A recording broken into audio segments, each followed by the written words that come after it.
Em primeiro lugar, eu gostaria de estar agradecendo, porque para mim é uma rica oportunidade que me é oferecida de ser o proclamador do Evangelho de Jesus Cristo, né?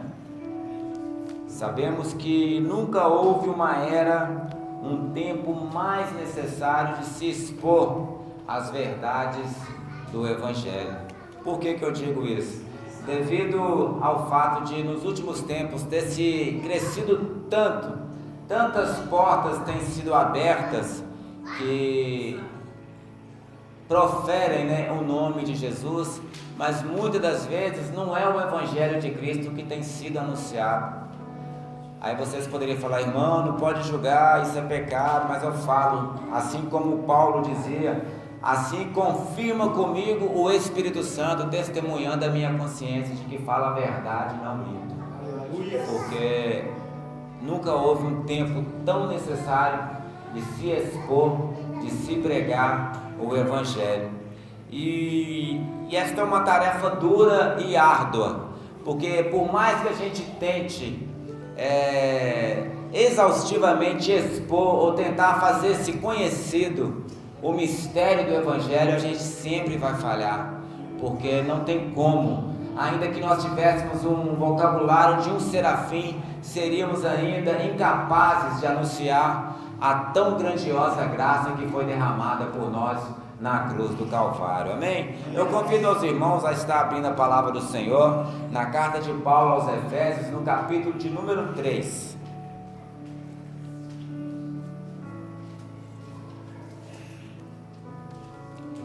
Carta de Paulo aos Efésios, capítulo de número 3. Nós vamos ler aí dos versículos 1 ao 6 e depois o de número 14, amém, irmãos? Do 1 ao 6 e depois o 14. Queria eu poder exaurir tudo nessa noite, mas sabemos que não há tempo. E à medida que a luz vai nos atingindo, a gente tem que se acostumar com ela, com essa luz, né? É como aquela pessoa que faz uma cirurgia nos olhos, tem que ficar com um tampão nos olhos, ainda que o seu olho foi restaurado, foi feita uma cirurgia de correção, ele ainda precisa de um tampão, porque ele não pode receber de uma vez luz nos olhos. Assim somos nós.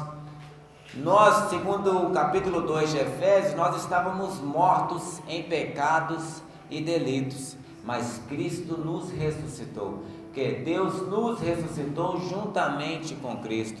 Então, num tempo em que estávamos mortos, nós fomos trazidos de volta à vida por meio de Jesus Cristo. Por isso nós precisamos ser atingidos gradativamente com essa luz do Evangelho, amém, irmãos? Passamos a ler nessa hora, em nome de Jesus Cristo. Efésios capítulo 3, dos versículos 1 ao 6 e depois o de número 14. Por esta causa eu, Paulo, sou prisioneiro de Jesus Cristo, por amor de vós, gentios, se é que tendes ouvido a respeito da dispensação da graça de Deus, a mim confiada para vós outros. Pois, segundo uma revelação, me foi dado a conhecer o mistério, conforme escrevi há pouco, resumidamente, pelo que, quando ledes, podeis compreender o meu discernimento do mistério de Cristo, o qual em outras gerações não foi dado a conhecer aos filhos dos homens, como agora me foi revelado aos seus santos apóstolos e profetas no Espírito, a saber, que os gentios são cordeiros com membros do corpo e co-participantes da promessa em Cristo Jesus, por meio do Evangelho. Por esta causa, me ponho de joelhos perante o Pai, amém? Vamos ler ainda o versículo 5 e o 6 novamente, para ficar claro aí. O qual em outras gerações não foi dado a conhecer aos filhos dos homens, como agora foi revelado aos seus santos apóstolos e profetas no Espírito, a saber, que os gentios são co-herdeiros, membros do mesmo corpo e co-participantes da promessa em Cristo Jesus, por meio do Evangelho. por esta causa me ponho de joelho perante o Pai. Assim o apóstolo Paulo anuncia essa palavra, né? Eu gostaria de estar orando. Senhor Deus, Pai, eu sei que essa tarefa é árdua, essa tarefa é difícil e complicada, porque se eu falar qualquer coisa aqui e assim conduzir a sua igreja ao erro, o Senhor cobrará de mim como aquele que induziu a igreja ao erro. Mas de contrapartida, Pai, se tudo aquilo que eu for falar aqui nessa noite for pelo Teu Espírito e a igreja não se colocar na posição, da minha mão eu lavo esse sangue, e eles têm a responsabilidade de seguir tudo aquilo que o Senhor ensinar nessa noite. Por isso, Pai, desperta o nosso entendimento, Pai, em nome de Jesus, que o Teu Espírito Santo possa revelar qual que é a largura, a profundidade, a altura deste amor que foi demonstrado na cruz do Calvário por meio da morte e ressurreição de Cristo Jesus. Que assim seja, amém? E graças a Deus. Podeis tomar assento nessa noite em nome de Jesus Cristo. Anunciar a palavra de Deus, muitas das vezes, quando não se tem uma compreensão do Evangelho, parece uma tarefa simples. Basta subir no púlpito, ler-se um versículo da Bíblia e fala alguma coisa que eu acho que o texto está querendo dizer. Mas será que esta é a verdade acerca do Evangelho? Será que esta é a missão de um pregoeiro, de um expositor das Escrituras? Por que eu estou falando dessa forma? Aqui no texto que nós lemos aqui, nós vemos que 2 vezes o apóstolo Paulo ele vai falar desta maneira aqui, olha: por essa causa eu, Paulo, prisioneiro de Jesus Cristo, por amor de vós gentios, se é que tendes ouvido a respeito da dispensação da graça de Deus, confiada a vós outros. Pois, segundo uma revelação, me foi dado conhecer o mistério, conforme escrevi há pouco, resumidamente.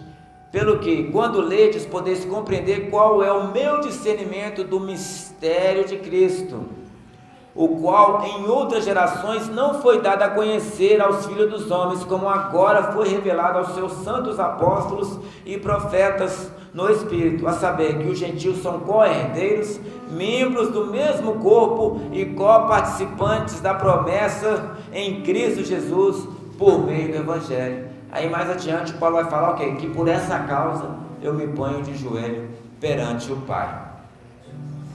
Muitas das vezes nós postamos às vezes nas redes sociais, nós somos abençoados, usamos camisas escritos somos abençoados, ou nós chamamos o nosso irmão, ô abençoado, como é que você está? Muitas das vezes usamos essa expressão, abençoados, agraciados, presenteados por Deus, mas nós sabemos que a palavra graça, ela significa o quê? Favor não merecido. Será que paramos para refletir às vezes sobre isso? Porque nós perdemos o foco. Quando nós esquecemos quem é o Deus ao qual nós servimos, nós não temos essa compreensão ou essa dimensão de quem é o Deus a qual nós servimos. Então andamos às vezes de qualquer maneira diante da presença de Deus, entramos em oração de qualquer maneira, buscamos a Deus de qualquer maneira e buscamos qualquer coisa que Deus às vezes nem prometeu na sua Escritura. Pedimos Deus coisas em oração que Ele não prometeu. Por isso que Tiago vai escrever lá na carta dele: pedis e não recebeis, porque pedis mal para gastar em vossos deleites. É isso que está escrito. Eu estou dando ênfase nessa palavra abençoado, agraciado, para que você tenha em mente essa palavra. Eu sou abençoado. Mas por que eu sou abençoado? Se eu sou abençoado pela graça, a graça diz que eu não mereço ser abençoado. Devemos ter esta dimensão. Olha que interessante, não precisa abrir. Eu vou compartilhar depois com o pastor Wesley esse texto, e eu tenho certeza que deve ter um grupo com vocês. E esses textos que eu vou estar lendo aqui Se você quiser, não precisa acompanhar, o Wesley vai estar compartilhando com vocês depois o texto dessa mensagem. 2 Coríntios, capítulo 5, nos versículos 20 e 21, está escrito assim: de sorte que somos embaixadores da parte de Deus, embaixadores da parte de Cristo, como se Deus por nós rogasse. Rogamo-vos, pois, da parte de Cristo, que reconcilieis com Deus. Aquele que não conheceu o pecado, o fez pecado por nós, para que nele fôssemos feitos o quê? Justiça de Deus. Aí, muitas das vezes a gente lê esse texto e achamos, que maravilha, né? Aquele que não conheceu o pecado, Deus o fez pecado por nós, para que através dele nós fôssemos feitos justiça de Deus. Mas se tivermos a noção do que Paulo está querendo dizer nesse texto, a gente começaria a tremer diante dessa palavra. E a tremer por causa de um temor santo. Porque muitas das vezes a gente fala assim: Deus é Deus de amor, Deus ama todo mundo, Deus é bom, a sua misericórdia dura para sempre. É verdade, é verdade. Mas por que Deus pode ser bom com pessoas como eu e como você? Que isso, pregador? Por que você está falando dessa maneira? Eu gostaria de perguntar: se eu pudesse, se existisse uma máquina que colocasse um capacete aqui em você e resgatasse todo pensamento mal, todo pensamento de vingança, todo desejo de vingança, todo pensamento perverso ou pecaminoso que já passou na sua mente, todo desejo mal, todo aquele plano secreto, sujo do seu coração, e colocasse aqui num DVD e pôsse num telão aqui, você ficaria aqui assistindo? Como que a sua mente pode ser perversa? Você ficaria aqui com a igreja assistindo: olha lá o que o Washington pensou, olha o que esse Washington pensou. Será que você ficaria dentro da igreja aqui, sabendo que a sua vida, os seus pensamentos, a malignidade do seu coração seria exposta aqui para todo mundo ver? Graças a Deus não é possível isso, mas um dia Deus vai julgar todos os nossos pensamentos, todas as nossas obras, tudo que nós fizemos, até aquilo que você já esqueceu, mas Ele se lembra, né? Está escrito em Apocalipse que abriu-se livros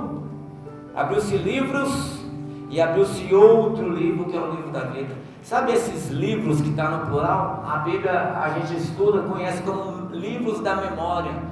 Todas as nossas obras que nós praticamos ficaram registradas nesse livro, e por causa de todas as nossas obras nós seremos julgados diante de Deus.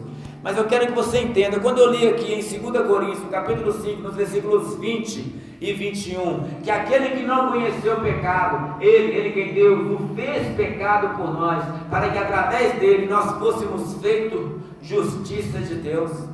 Como pessoas como nós, perversas, prevaricadoras, pecadoras, amaldiçoadas, desobedientes a pais e mães, infiéis nos contratos, devassos, promissos, praticamos somente obras malignas. Como Deus pode pegar pessoas como eu, como você, e colocar como representante dele nessa terra, como embaixadores, como embaixatriz nessa terra? Nós não merecíamos nada, nós só merecíamos o inferno, nós só merecíamos ser lançados de cabeça para baixo e ser queimados eternamente, porque nós só pensamos o mal, nós só praticamos o mal, fizemos aquilo que afronta a santidade de Deus. Mas como pode Deus pegar pessoas como eu e você e nos transformar em embaixadores de Cristo? Glória a Deus.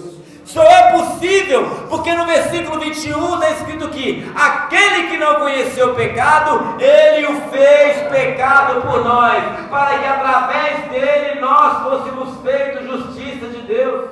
Amém, Jesus. Mas eu quero que você entenda, Deus não simplesmente transformou Jesus em pecado, não. Isso é uma interpretação errônea do texto. Deus não simplesmente pegou Jesus e falou assim: a partir de agora você é pecado, para que eles sejam justiça. Não é simples assim, igreja. Êxodo 34, versículos 5 ao 7. Nós perdemos quem é Deus. Nós perdemos a dimensão de quem é Deus. Qual que é o caráter de Deus? Como que é a pessoa de Deus? Olha que interessante esse texto. Êxodo 34, dos versículos 5 ao 7. E o Senhor desceu numa nuvem e se pôs ali junto a ele. E ele proclamou o nome do Senhor. Olha, você vê, Deus pousou na nuvem e Moisés estava ali. E Moisés proclamou o quê? O nome do Senhor.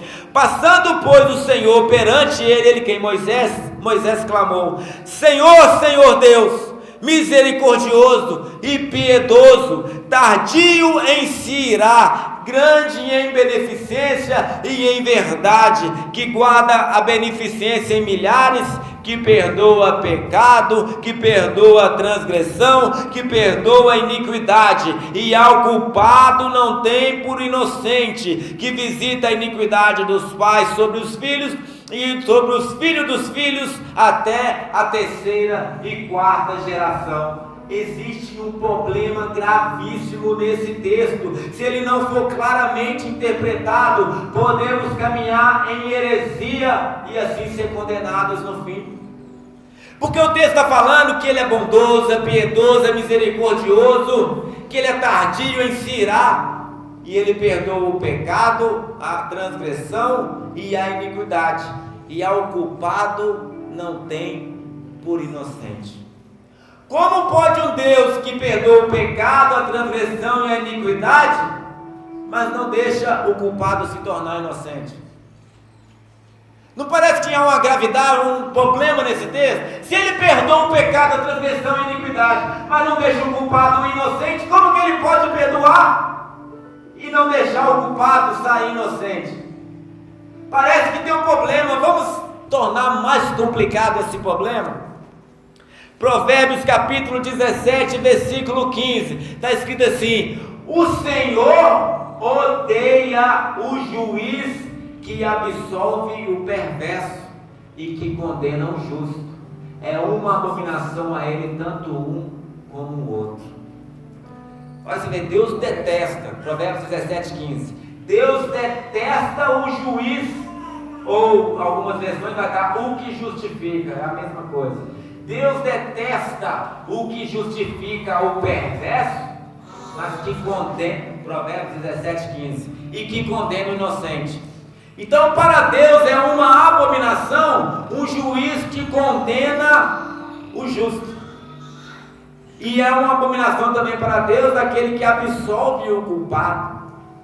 Então está falando que Deus detesta, odeia, e é uma abominação para ele um juiz que absolve o culpado.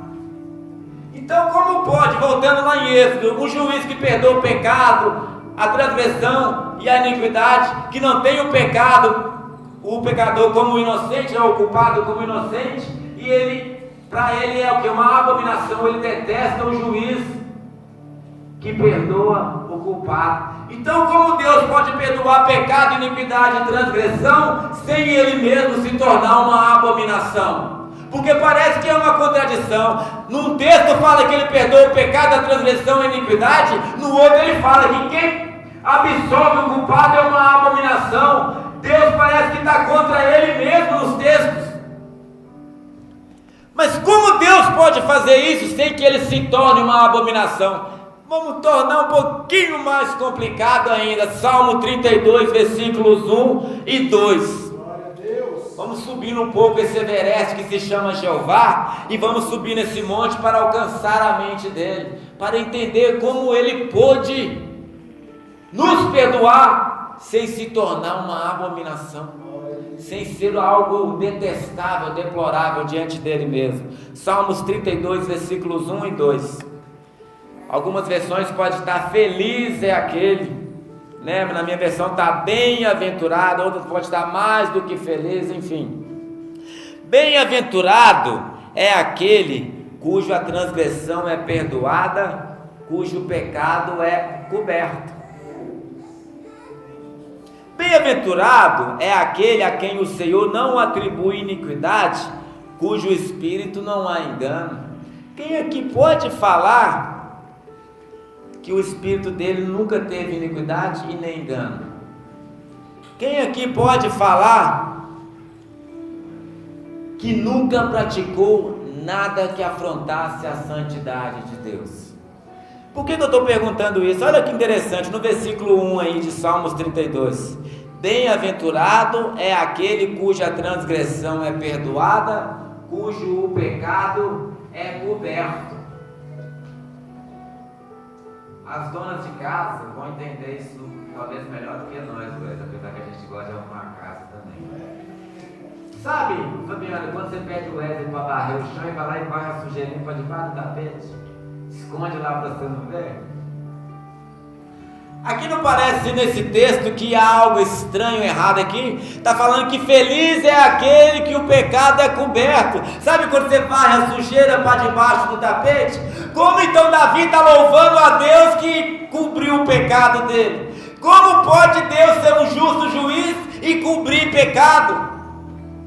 Não parece que Deus está se tornando uma abominação contra Ele mesmo nesse texto? Porque Ele não pode se contradizer. Então, se Ele é aquele que perdoa o pecado, a transgressão, a iniquidade, e não libera o culpado como inocente, para Ele é uma abominação um juiz que justifica o perverso, mas condena o justo. E está falando aqui que Ele é aquele que cobre o pecado. Parece que está tendo uma contradição enorme, gravíssima nas Escrituras.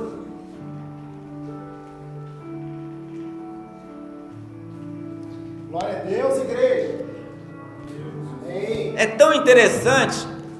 Eu vou abrir aqui Salmo capítulo 7, para a gente agravar isso ainda um pouco mais. Eu quero que vocês vejam como Deus olha para o pecado. Salmo 7, dos versículos 11 em diante. Deus é um justo juiz, um Deus que se ira todos os dias por causa do pecado. Se o homem não se converter, afiará Deus a sua espada. Já armou o arco e tem-no pronto. Para ele já armou instrumentos de morte, preparou suas setas inflamadas. Eis que o ímpio está com dores de iniquidade, concebeu a malícia e dará luz à mentira. Abre e aprofunda uma cova, e cai nesse mesmo poço que fez. A sua malícia lhe recai sobre a cabeça, e sobre a sua própria mioleira descerá a sua violência. Amém, igreja? O que esse texto está dizendo? Que Deus é um justo juiz, um Deus que se ira todo dia contra o pecado. Se o homem não se arrepender e não se converter, Deus afiará a sua espada. Imagina o Jeová, o Deus Todo-Poderoso, o Criador, o poderoso na batalha, o general dos exércitos. Ele saca da sua espada e começa a afiar ali. E ele está olhando para a sua vida afiando a espada. Isso aí, pecador. É isso mesmo, pecador. Continuei que eu estou afiando a minha espada aqui. E diz que ele está irado contra esse pecador, mas está lá afiando a espada. Diz a palavra que ele tem um arco pronto. Imagina Jeová aqui, ó, esticando o cordel do arco, amarrando o cordel e olhando para a nossa vida. Senhor, você quer ficar no pecado? Esticou o arco. Diz que tem as suas setas inflamadas. Ele mete a mão na sua aljava, tira uma flecha, passa ela no piche, acende ela no fogo e põe no cordel e estica, Wesley. A espada já está afiada e ele está com raiva, com ira por causa do pecado. E aquela flecha está acesa ali, a espada afiada. E diz que já preparou para o ímpio máquinas ou armas de morte, ou armas mortíferas contra o ímpio. Imagine o Jeová o Todo-Poderoso preparando instrumentos para aniquilar aquele pecador. E ele está com ira contra esse pecador. A espada já foi afiada. Nós sabemos que quando se estica um arco aqui, ó, você tem poucos segundos para disparar a flecha, porque a mão começa a tremer por causa da pressão do arco. E diz que o arco já está teso e pronto, com as suas setas inflamadas, porque flechas acesas, e a espada já está afiada. E diz que se o ímpio não se converter, o Senhor vai disparar contra ele essa flecha. E diz no final do texto que é sobre a sua própria mioleira, na cabeça que Jeová vai acertar. Então Deus, ele está irado por causa do pecado, mas ele também é aquele que perdoa o pecado e a transgressão, não libera o culpado como um inocente. Para ele, um juiz que justifica o perverso é uma abominação. Então, como podemos resolver esses textos aqui? Tem que ser feito alguma coisa. Algo grandioso foi feito, porque para nós nos tornarmos embaixadores de Cristo, algo grandioso teve que ter sido feito. Aleluia. Miqueias capítulo 7, os versículos 18 e 19 está escrito assim: quem é semelhante a ti, ó Deus, que perdoa as iniquidades e te esquece da transgressão do remanescente da tua herança? O Senhor não retém a sua ira para sempre, porque tem prazer na misericórdia. Ele voltará a ter compaixão de nós, pisará aos pés as nossas iniquidades e lançará todos os nossos pecados nas profundezas do mar. Aleluia. Eu quero que você entenda, aleluia, que para você ter sido formado, louvado seja o seu nome, Senhor, em embaixador, a palavra diz que o Senhor não terá a sua ira retida para sempre, porque Ele tem prazer na misericórdia, aleluia, e Ele não deixará que permanecemos na nossa iniquidade, pois está escrito que Ele pisará as nossas iniquidades e lançará os nossos pecados e transgressões nas profundezas do mar. Mas como pode isso, igreja? Aqui parece tão legal, né? Deus pega os pecados, a gente pisa igual você pisa uma barata ali e resolve-se o problema, mas não é bem assim. Louvado seja o nome do nosso Deus. A palavra do Senhor nos explica muito bem como foi que Ele pisou as nossas iniquidades. A palavra nos diz lá no profeta Isaías, no capítulo de número 53, no versículo 4 em diante, está escrito assim, sobre aquele que não conheceu o pecado. Aquele que não conheceu o pecado, está escrito lá em Isaías 53, versículo 4 assim: verdadeiramente Ele tomou sobre si as nossas dores, e as nossas enfermidades levou sobre si. O castigo que nos traz a paz estava sobre Ele, e nós o tínhamos como ferido, oprimido, aflito por Deus. Pelas suas pisaduras, nós fomos sarados. Não existia nenhuma beleza nele para que o desejássemos. Deus não simplesmente pegou o seu pecado e o pisoteou. Diz a palavra de Deus, lá no capítulo 11 de Mateus, no versículo 28, vinde todos vós que estão cansados e sobrecarregados, e eu vos aliviarei. Tomai sobre vós o meu fardo que é leve, tomai sobre vós o meu jugo que é suave. Oh, diz a palavra de Deus, que Ele pegou aquele fardo de pecado que nós carregávamos nas costas e colocou sobre as costas dele, e Ele deu para nós o fardo dele que é leve. Oh, aleluia. Mas diz a palavra que quando o nosso fardo pesado foi colocado nas costas dele, aprove Deus, Isaías 53, aprove Deus moê-lo. Diz a palavra que foi em Cristo que o Pai pisoteou as nossas transgressões, e o fardo que estava sobre Cristo, que era o nosso, foi colocado nos ombros largos dele e foi pisado.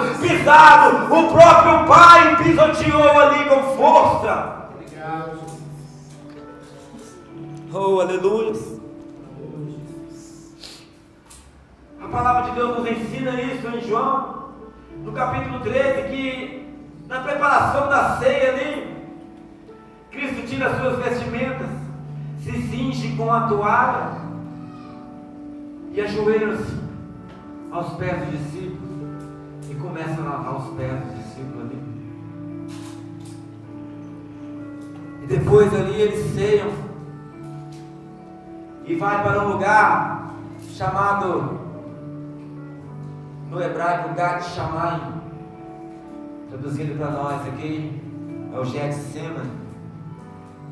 A tradução mais fiel é a prensa de óleo, ou a prensa da oliveira. Lá no Getsemane, ele foi prensado, e orava a Deus por 3 vezes. Ele está: Senhor, se possível for, afasta de mim esse cálice, mas que se não for possível que eu beba. Muita gente ensina que ali no Getsemane, que quando ele orava e suava gotas de sangue, ele, por ser Deus e por ser onisciente, ele olhou para o futuro e viu a mim e você.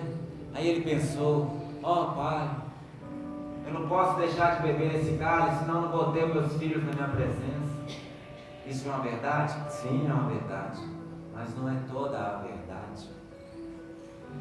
Primeira coisa que nós devemos entender,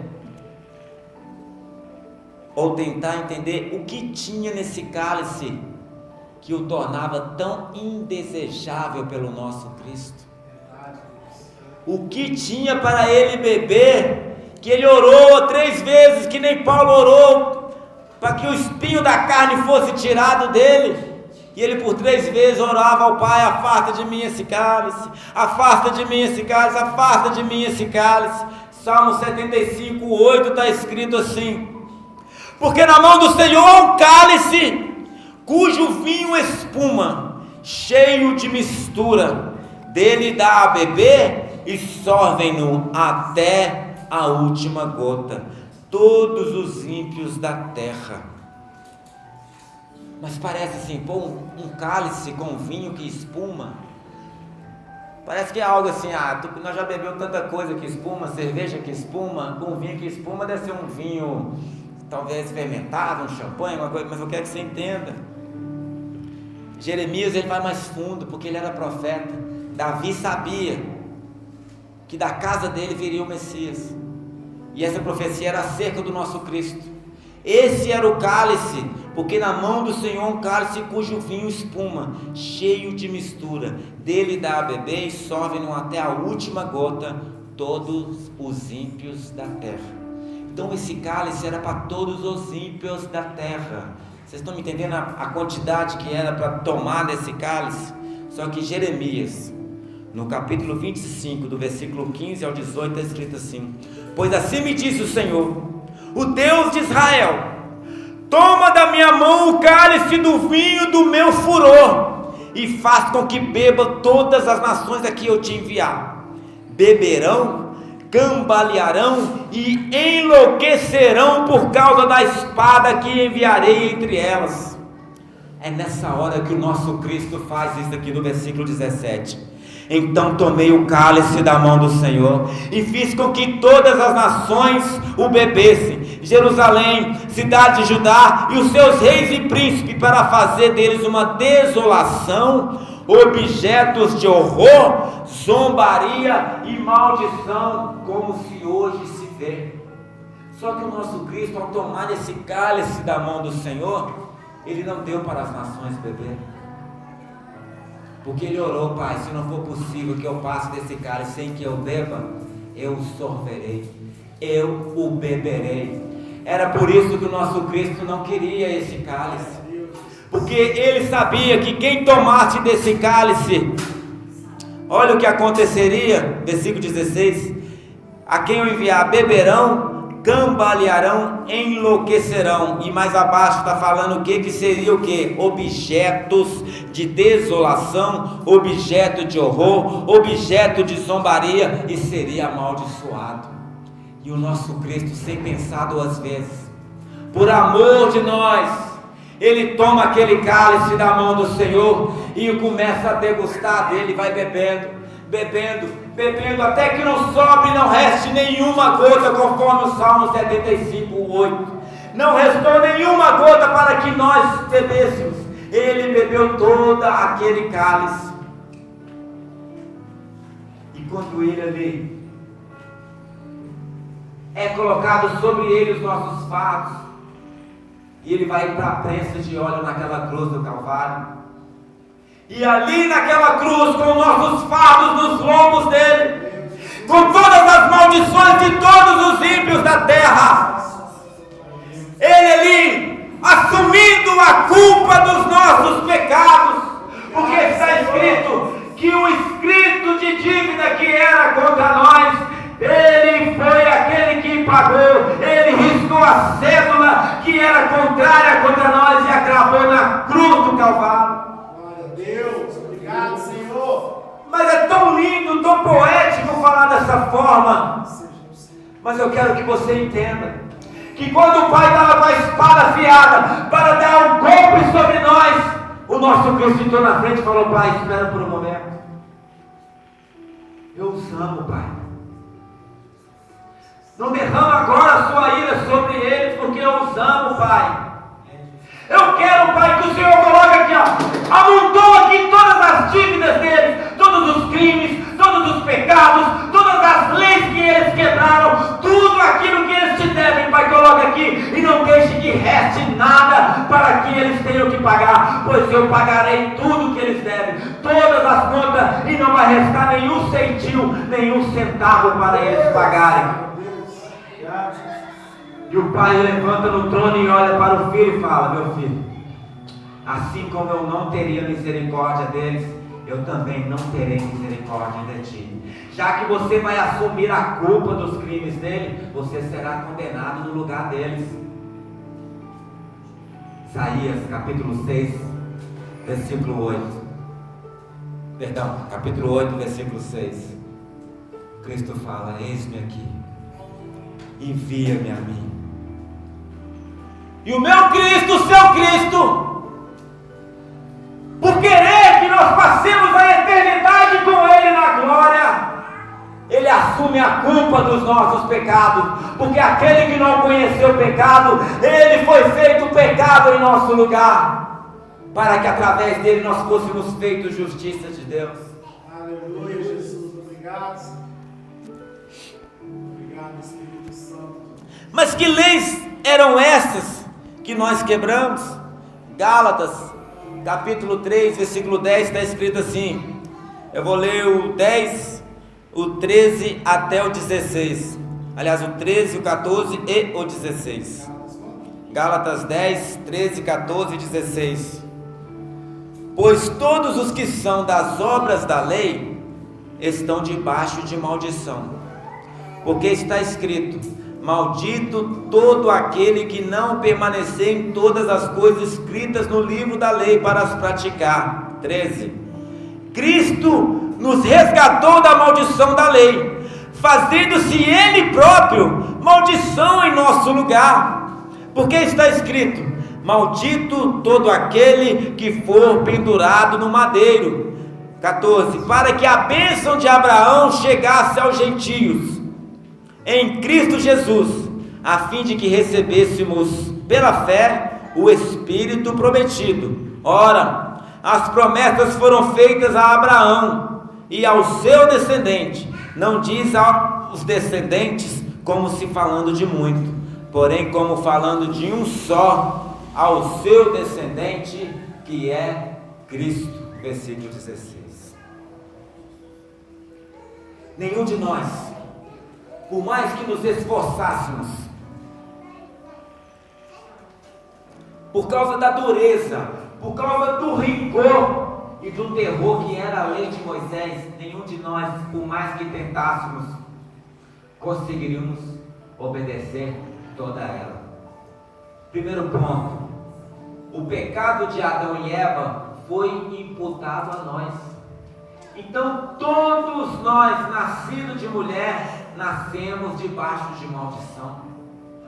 Ainda que você, nascido de mulher, fosse perfeito e conseguisse cumprir todas as leis de Moisés, não só a parte cerimonial ou a civil, mas também a parte espiritual, você ainda seria condenado por causa da imputação do pecado de Adão e Eva. Por causa do pecado de Adão e Eva, nenhum de nós conseguiríamos cumprir a lei. Muitas igrejas aí ensinam que nós temos que guardar o sábado, ou cria-se rituais muito legalistas, através de leis, pensando que vão alcançar a misericórdia de Deus em obediência à lei. Aí você poderia perguntar: então nós não temos lei? Não? Sim, nós temos lei. A lei da fé.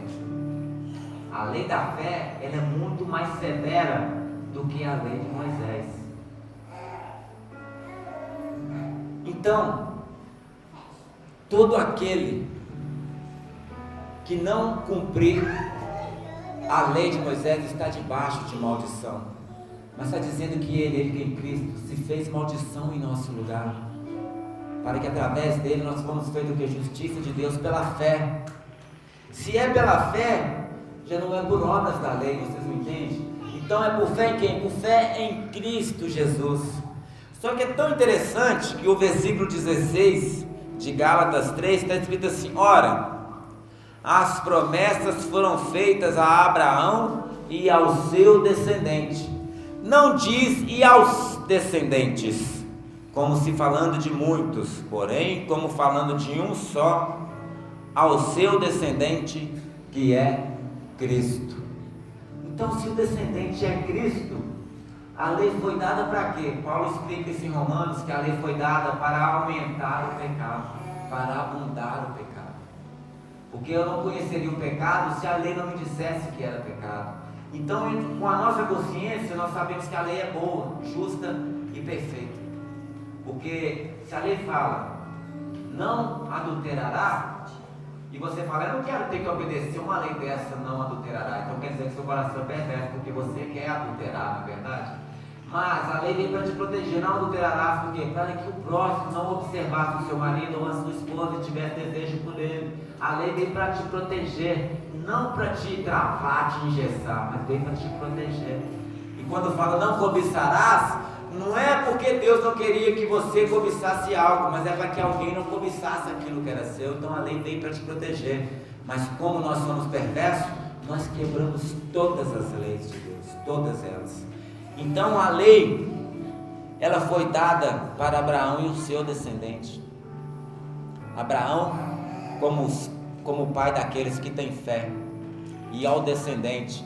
Quero que você entenda isso para ficar mais fácil essa compreensão, para quando você for ler esse texto na sua casa. Estou estendendo um pouco para a gente estar finalizando. O que acontece? Deus, quando chamou Abraão da terra de Ur dos Caldeus, falou: Abraão, sai da tua casa, sai do meio da tua parentela e vem para uma terra que eu vou te mostrar ainda. Abraão creu em Deus, saiu do meio da parentela, ia para um lugar que nem sabia onde era ainda, porque Deus chamou e simplesmente foi. No meio do caminho, Abraão se entristeceu porque já era velho, ainda não tinha filho, Sara já era idosa, já tinha cessado os costumes das mulheres, então ela, além de ser estéril, não tinha como ter filhos, já tinha cessado os costumes das mulheres, então não havia possibilidade humana nenhuma dela ter filhos. Nós conhecemos essa história, eu quero adiantar para que você entenda. Então Deus falou com Abraão: em ti serão abençoadas todas as nações do mundo. O texto não diz que seriam todas as pessoas, mas todas as nações. Então Deus, ao fazer um pacto, uma aliança, Ele falou: Abraão, faça um sacrifício. E ainda não é o de Isaac, tá? Vocês já pensaram no de Isaac, mas não era o de Isaac ainda. Então Abraão pegou um cordeiro e abriu o cordeiro ao meio, partiu o cordeiro no meio e dividiu o cordeiro em duas partes. Era comum naquele tempo fazer-se tratos ou alianças ou pactos assim. Abria-se um animal, as duas pessoas que estavam fazendo acordo davam a mão uma a outra aqui e os dois passavam no meio do animal que foi aberto ao meio. Eles olhavam o animal do lado do outro e vendo aquele animal, aquele sangue, animal, sangue, animal, sangue. Por que eles tinham que passar no meio? Porque se algum dos dois aqui quebrasse o pacto, aquilo que foi feito ao animal deveria ser feito com um deles que quebrou o pacto. Quebrou o pacto, morte certa. Vocês estão entendendo? Na hora que Abraão preparou os animais, aqui tem um mistério que eu gosto mais. Abriu o animal, uma banda para um lado, uma banda para o outro aqui. Quando Abraão preparou para passar no meio com o Senhor, Uma coluna de fogo passou sozinha no meio do sacrifício. E Abraão olhou assustado, mas não passou junto não. E a coluna de fogo passou sozinha. Aqui que está o mistério aqui. Olha aqui que está escrito no versículo 16: ora, a promessa foi feita a Abraão e ao seu descendente, e não aos seus descendentes, como se falando de muito, mas como falando de um só, que é Cristo. O Pai e o Filho é quem passou no meio ali. Porque o trato foi feito entre o Pai e o Filho ali. Porque Abraão não podia passar no meio, porque a carne não pode herdar o reino de Deus. Então o que aconteceu? Deus fez uma promessa, Deus mandou que fizesse o sacrifício, mas ele fez um pacto com ele mesmo, porque ele sabia que se tentasse fazer com Abraão, Abraão falharia e Abraão teria que morrer. Como Deus ia cumprir a Abraão a promessa que ele seria pai de multidões, se ele sabia que Abraão quebraria as promessas? Por isso que o Pai fez essa aliança entre ele e o Filho. Por isso que está escrito: Pai, envia-me a mim. Aí você pode perguntar: mas o sacrifício que Deus pediu para Abraão fazer? Sim, subiu no monte Moriá, e lá ficou Eliezer no pé do monte. E Abraão, um homem de fé, homem que creu, vira para Eliezer e fala: olha, fica aqui, porque subiremos, adoraremos e retornaremos para vós, tudo no plural. E ao tentar ali imolar o filho dele, sacrificar Isaac, que estava sobre o altar, quando ele pega do cutelo, quando ele vai desferir o golpe sobre Isaac, nós conhecemos a história. A voz do anjo brada lá: Abraão, não faça mal ao teu filho, porque eu tenho visto que tu me amas. Glória a Deus. E Abraão olhou ao lado ali, aleluia, louvado seja. Olhou ao lado e viu que tinha um cordeiro preso entre uma sarça. E ele removeu aquele cordeiro dali, porque Abraão é aquele que disse: o Senhor providenciará cordeiro para si. Então toda vez que alguém falar assim: olha, Jeová Jiré é o Deus provedor, não aceite que fale isso em questão de prosperidade, irmãos. Quando falar Jeová Jiré, lembra-se que Deus providenciou um cordeiro para que você tivesse a vida eterna. Pense nisso, lembra disso, porque qualquer outra conotação que não seja um cordeiro que foi morto e reviveu é blasfêmia e é pecado. Por isso que está escrito: aquele que não conheceu o pecado, Deus o fez pecado por nós, para que através dele nós fôssemos feitos justiça de Deus. Esse é que é o mistério. Deus só pôde perdoar a transgressão, pecado e iniquidade, só pôde ser aquele juiz reto, só pôde ser aquele que não te deu uma espadada na cabeça e nem uma flechada, porque o Filho suportou toda a ira de Deus em nosso lugar. Então assim é que é feito a doutrina da justificação. Deus só nos tornou justificados ou embaixadores, porque Ele simplesmente transferiu todas as nossas culpas para o seu Filho. Então ele, sabendo que a lei seria dura, seria pesada, penosa, difícil, porque ele sabia que a lei não foi dada para homens cumprir, o único que podia cumprir era só Jesus. O único que podia concluir essa obra é somente Jesus Cristo. É por isso que Paulo fala que Ele é o autor e consumador da fé, em quem temos a esperança. É Ele quem estamos firmados, é Ele que é o nosso guia, é Ele que é o nosso Senhor e Salvador. Aleluia. Louvado seja. Então Paulo vai dizer aqui, olha, dos versículos 1 aos 6 de Efésios: por essa causa eu, Paulo, sou prisioneiro de Cristo. Como não ser um prisioneiro do Senhor, gente? Como não entregar a nossa vida para um Deus desse que fez tudo por nós? Por amor de vós, gentios, se é que tendes ouvido a respeito da dispensação da graça. Vocês ouviram ela hoje, se é que ainda não tinham ouvido. E a mim confiada para vós outros, pois segundo uma revelação me foi dado a conhecer o que? O mistério é aquele mistério que eu falei: como pode Deus perdoar pecado, transgressão e iniquidade e não deixar o culpado sair como inocente?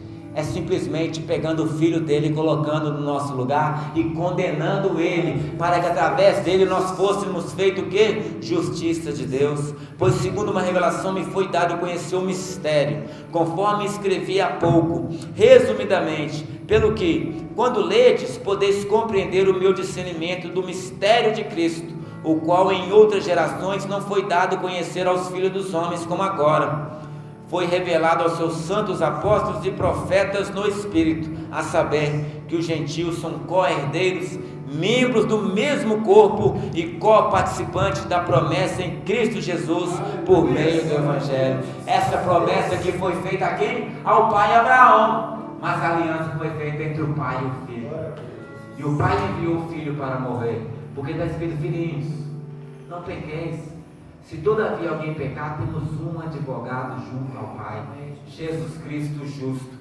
Ele é a propiciação pelos nossos pecados, e não somente dos nossos, mas do mundo inteiro. Amém? Eu gostaria de estar encerrando, fazendo uma oração nessa noite em nome de Jesus Cristo. Pai amado, eu sei, Pai, que eu sou falho, que eu sou fraco e sou pecador, Pai. Ainda me resta muito a aprender acerca do Evangelho para anunciar a Tua noiva, a Tua bendita, santa, amada noiva, Pai. Deus, aquilo que segundo a minha fraqueza eu não pude expor de maneira eficaz e consistente, que o Teu Espírito Santo continue revelando desse Evangelho aos corações dos que aqui estão presentes, para que todos sejam aperfeiçoados no amor, unidos na mesma fé santíssima que há entre nós, que é a mesma fé que houve entre os apóstolos e os profetas. Pai amado, em nome de Jesus, coopere conosco para que possamos caminhar nessa terra de modo digno do Evangelho, de modo digno da vocação com que fomos chamados, e que possamos, unidos com Cristo, permanecer firmes e inabaláveis até o dia da manifestação do seu reino em glória. Assim eu oro, agradecendo ao Senhor pelo poder que há no nome bendito de Jesus. Que assim seja. Amém. E graças a Deus. Louvado seja o nome do Senhor.